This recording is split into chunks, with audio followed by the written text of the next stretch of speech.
अस्सलाम वालेकुम जी, क्या हाल है आप सबके? उम्मीद है आप सब ठीक होंगे। अल्हम्दुलिल्लाह जी, मैं भी बिल्कुल ठीक हूँ। आज मैं यहाँ पर मूंग मसूर की दाल और चावल बना रही हूँ। मेरे फेवरेट हैं। आज मेरा दिल कर रहा था मैं दाल चावल खाऊँ और मैं बहुत दिनों बाद दाल चावल बना रही थी। बस सारे काम निपटा कर मैं किचन में आ गई थी। जो रूटीन वाइज सुबह के काम होते हैं, नाश्ता, सफाई, बर्तन, किचन की सफाई कंप्लीट करने के बाद सब कुछ, तो मैं यहाँ पर दाल ले रही हूँ मूंग मसूर की। मैं दोनों दालें ना इक्वल क्वांटिटी में लेती हूँ। अच्छा, मेरा दिल कर रहा था बस सादा दाल चावल बनाने को, तो हस्बैंड सोकर उठे थे। उन्होंने देखा कि मैं बना रही हूँ तो कहने लगे कि आप जो है इसमें चिकन भी डाल लें। तो फिर जी हस्बैंड की फरमाइश पर जो है मैंने फिर इसमें चिकन भी डाल लिया, तो मैंने बनाई मुर्ग दाल। लेकिन फिर भी मैंने राइस आज ज़रूर बनाए थे क्योंकि मेरा दिल कर रहा था। तो यहाँ पर दाल तो चढ़ा दी थी, उबाल भी आ गया था सारे नमक मिर्च मसाले डालकर। तो बस फिर चिकन भी ले लिया था मैंने। चिकन में थोड़ा सा पानी डालकर बॉईल होने के लिए रख दिया था। दाल को इस तरह से मैंने चढ़ा दिया था। बाद में मैं इसको भगाड़ लगाती हूँ प्याज और ज़ीरे का। तो ये देखें, टमाटर, नमक, मिर्च, कुटी मिर्च, हल्दी, सब कुछ, लहसुन अदरक का पेस्ट सब कुछ डालकर मैंने दाल चढ़ा दी थी। और इधर चिकन को बॉईल होने रख दिया था, नमक डालकर बॉईल कर लिया था।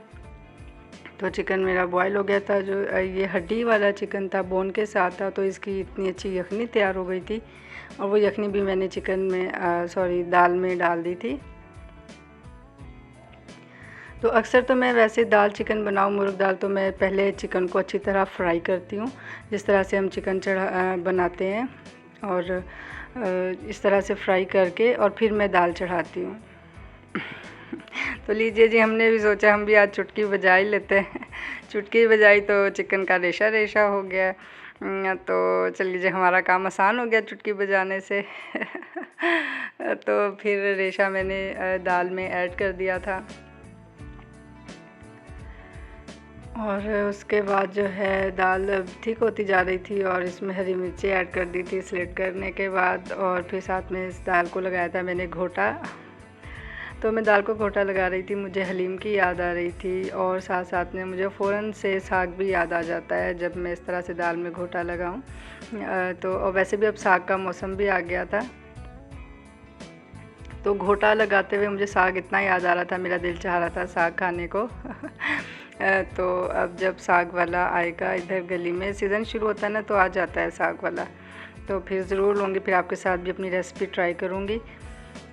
तो साथ साथ यहाँ पर भगार तैयार कर रही थी प्याज और ज़ीरे का। और उसके बाद दाल मेरी बिल्कुल तैयार हो गई थी। मैंने उसके ऊपर गरम मसाला डाल दिया था, ताकि जब मैं ये भगार उसके ऊपर डालूँगी तो इतनी अच्छी खुशबू आएगी।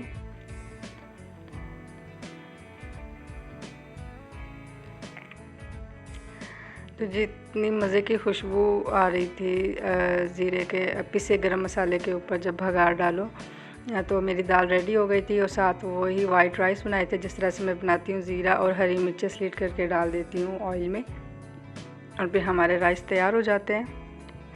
और ये मैंने दाल अलग से इसलिए डाली थी ताकि मैं आपको दाल की फ़ाइनल लुक दिखा दूँ। कितनी मज़े की दाल लग रही है, और बहुत मज़े की मुर्ग दाल बनी थी, मेरे हस्बैंड को बहुत पसंद आई थी। आप भी मेरी इस रेसिपी से ज़रूर ट्राई कीजिएगा। इस तरह से कौन कौन मुर्ग दाल बनाता है मुझे कमेंट्स में ज़रूर बताइएगा। तो ये लीजिए जी, आप भी ट्राई कर लीजिए बाइट, और मुझे बताइएगा कमेंट्स में कि आपको ये दाल की रेसिपी कैसी लगी। तो सर चिकन जो है, चिकन लेकर आए थे हस्बैंड, तो फिर मैं इसको धोकर चिकन रख लिया था। और ये तकरीबन 2 केजी चिकन था, तो मैं अपनी फैमिली के हिसाब से इसको शॉपर बना लेती हूँ। इसके 2 केजी था तो मैं 4 की बजाय मैंने 3 शॉपर बना लिए। 3 मेरी फैमिली के लिए, हमारे लिए काफ़ी होते हैं।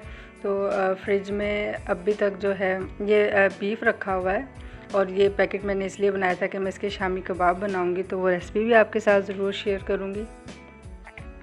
और अब मैं यहाँ पर बनाने लगी हूँ दही भल्ले। ये दही भल्ले बना रही हूँ। अभी जो बूंदी आई थी, बूंदी राशन के साथ ही, तो ये मैंने तकरीबन 2 कप बूंदी ले ली है। और ताज़ा टैप वाटर लेना है, उसमें मैंने डालकर भिगो दी थी। आलू मैं छील लिए थे मैंने, और कट करके मैं आलू को बॉईल कर लूँगी। तो यहाँ पर ये मैं भल्ले बना रही हूँ, और भल्ले की रेसिपी आप देख लें कि मैंने ये वाले 5 टेबलस्पून बेसन लिया है, और ये मसाले में है सॉल्ट है, कुटी लाल मिर्च, अजवाइन, ज़ीरा, और जो ये है मैंने ये मीठा सोडा लिया है। अब देखिए मैंने आपको ये दिखाया कि कितनी सी मैंने इसकी क्वांटिटी ली है मीठे सोडे की। तो बस इसको मिक्स कर दिया, और मैं इसको पानी के साथ अच्छी तरह से इसका मिक्सचर बना लूँगी। इतने अच्छे और क्रिस्पी ये भल्ले बनते हैं, आप भी ज़रूर ट्राई कीजिएगा। मेरी इसी रेसिपी को फॉलो करेंगे तो आपके बहुत अच्छे भल्ले बनेंगे, तैयार होंगे। और ये देखें, आपने इसकी कंसिस्टेंसी इस तरह से रखनी है कि ऐसे ड्रॉप्स ना गिरें, एक जैसे लगातार एक तार सा बन जाए। और ये देखें, ठीक है, इतना इसको रखना है, इसको इतना अच्छी तरह से इसको मिक्स करना है कि फ्लफ़ी सा हो जाए। यहाँ पर मेरी बेटी आ गई थी, मैंने अभी शॉपर से निकाले भी नहीं थे मौसमी, फिर मैं अपनी बेटी को ये काट कर दिया कि अभी नया नया फल है तो इसलिए उसे ये कुछ अजीब लगा, छोटी बेटी को, तो मैंने उसे ये काट कर दिया था। तो चलिए जी, हमारा कुकिंग ऑयल भी जो मैंने डाला था गर्म हो गया। मैंने एक छोटा सा ड्रॉप डाल कर देखा था, तो ये देखें ऑयल में ऊपर आ गया, और अब मैं ये डाल रही हूँ। तो ये मैं आपको दिखा रही हूँ कि आपने चम्मच से बिल्कुल इस तरह से डायरेक्ट नहीं डाल देना है एकदम। ये देखें, ये फ्लैट हो रहे हैं। आपने चम्मच से ऐसे थोड़ा उसी जगह पर लगातार जो है ना डालते जाना है, और थोड़ा सा आहिस्ता आहिस्ता डालते जाना है। जैसे मैंने एकदम चम्मच से डाल दिया है ना, तो ये फ्लैट हो गए। जब आप रुक कर आहिस्ता आहिस्ता डालेंगे ना, तो ये इस तरह से इतने प्यारे गोल गोल शेप के बनेंगे। ये देखिए, 5 टेबलस्पून भरकर मैंने बेसन लिया था, और अब आप देख लेंगे मेरे कितने सारे भल्ले बन गए हैं 5 टेबलस्पून बेसन में। और आपने मटेरियल को जब आप घोल बना रहे होंगे तो इतना अच्छा आपने फेंटना है उसको, इतनी अच्छी तरह से कि वो फ्लफ़ी सा हो जाए। 5 से 10 मिनट आपने अच्छी तरह उसको फेंटना है। तो आज आपने फुल नहीं करनी है, मीडियम आंच रखनी है। और ये देखें, ये कितनी प्यारी इक्वल शेप के बने हैं। अच्छा, ये इतने क्रिस्पी और मज़ेदार बनते हैं कि इस तरह से फ्राई करते करते भी ना मैं तो एक तो इस तरह से फ्राई करते करते भी खा लेती हूँ, इतने मज़ेदार लगते हैं ये। क्योंकि ये बिल्कुल फीके तो नहीं होते हैं, इसमें तकरीबन सारे मसाले डाले हैं मैंने। तो ये देखिए कितना प्यारा सा कलर आ गया है, और अब मैंने इसको निकाल लिया। यहाँ पर आपने ये करना है कि इसको फ़ौरन नहीं आपने पानी में डाल देना है। देखिए कितने क्रिस्पी बने हैं, और इस तरह से भी आपका दिल करेगा कि बस जो है ना इसको खा जाएं। और मैं तो इसको खा लेती हूँ, इतने क्रिस्पी क्रिस्पी लगते हैं, मज़ेदार से। तो बूंदी हमारी भीग गई थी, मैंने निकाल ली थी। फिर अब ये मैंने ताज़ा टैप वाटर लिया है, और इसमें ये डालकर इसको ढक देना है। बस तकरीबन पौना घंटा, आधा घंटे से ज़्यादा के बाद मैंने देखा था, चेक किया, तो ये बिल्कुल इतने अच्छे से भीग गए थे। और ये मैं इसको निचोड़ रही हूँ। अभी आप देखें बिल्कुल भी नहीं टूट रहे, इतने अच्छे भल्ले बने थे। और घर के जो इस तरह से भल्ले तैयार हों तो उसकी क्या ही बात है। ये देखिए, मैंने मुट्ठी में डालकर भी निचोड़ रही हूँ, आपके सामने मैं दिखा रही हूँ, मैंने वीडियो को बिल्कुल भी कट नहीं किया है। ये देखें, इस तरह से इसको स्क्वीज़ कर लेना है। और खाने में भी इतनी इवन कि मतलब इसकी ये है कि आपका बेसन सबसे अच्छा होना चाहिए। बेसन अगर आपका अच्छा है ना, तो ये आपके भल्ले तो फिर बहुत ही अच्छे बनेंगे। तो जी, दही मैंने फेंट ली थी, सारा मसाला मैंने तैयार कर लिया था, प्याज कट कर ली थी, आलू, टमाटर, और ये मैंने हरी चटनी बनाई थी। हरी चटनी के लिए हरा धनिया लिया था, पुदीना लिया था, और हरी मिर्ची लेकर मैंने इसको ग्राइंड कर लिया था। हमारी हरी चटनी तैयार हो गई थी, और हरी चटनी का फ्लेवर इसमें इतना मज़े का लगता है। और आज दही भल्ले इतने मज़े के बने थे, और मैं तकरीबन बहुत अरसे बाद बना रही थी, बहुत अरसे बाद या तकरीबन मैं रमज़ान शरीफ के बाद अब बना रही थी, इतने बीच में गैप आ गया था। और इतने मज़े के बने थे कि बस बच्चों ने तो फटाफट से ख़त्म कर लिए थे, इनके बाबा को भी इतने पसंद आए थे। मेरे हस्बैंड ने भी बहुत शौक़ से खाए थे। बहुत अरसे बाद तकरीबन रमज़ान शरीफ के बाद मैंने बनाए थे, काफ़ी गैप आ गया था। तो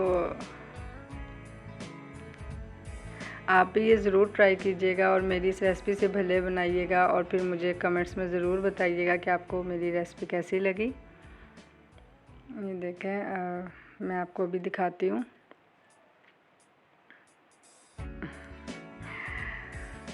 तो जी ये मेरी प्लेट तैयार हो गई है और ये देखें मैं आपको तोड़कर भी दिखा रही हूँ। अंदर कोई गुठली भी नहीं है और इतने सॉफ्ट और ये देखें जालीदार बने हैं।